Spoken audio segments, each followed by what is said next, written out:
This is your debut in pantomime. Do you see your future in pantomime? No, no. What qualities are there in pantomime that you feel you haven't got? It's a different technique which lends itself only to what I call a variety type of actor. The actor who is used to playing on his own in a front class, which is a variety actor. But I'm not, I'm legitimate. I'm a legitimate character actor. It was kind of a strange thing to do after the show, but there were so many kids, I suppose, who wanted to see the character again. And I remember just being in the audience when all the kids go up to the front and he threw sweets out to the children, and I remember catching his eye and catching a sweet. My memories of him are really muddled up with Doctor Who. The character that we saw on the television screen was my grandfather. I think he came to love playing the Doctor. But it so much captured the public imagination. I liked it, yeah. Do you think you'll ever shake it off? Oh, yeah. How? By making a success in something else. Why not?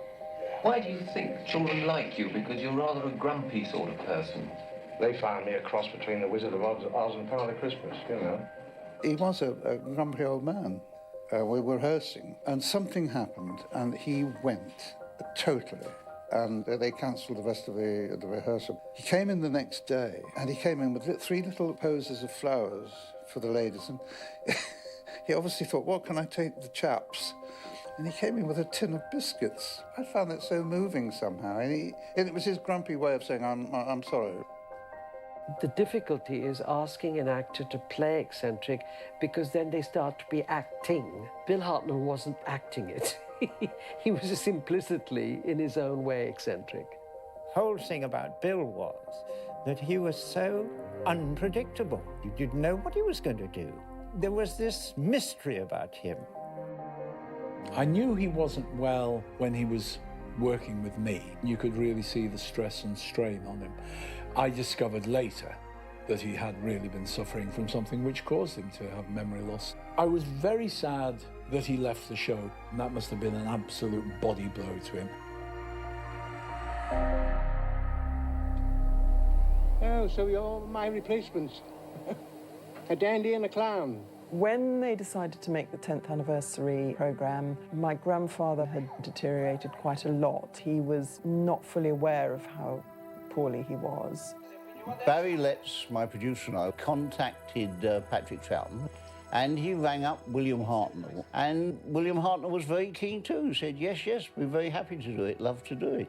I believe my grandmother had to intervene and say, look, he's not really well enough to cope with learning lines and all that. But they devised a way to make it possible. There were prompt boards in front of him for every line, and somebody would hold it up, and Billy would say the line, and then there'd be another line, another line. Yes, well, the party's over now. You young men and I go back to our time zones. Though considering the way things have been going, well, I shudder to think what you'll do without me.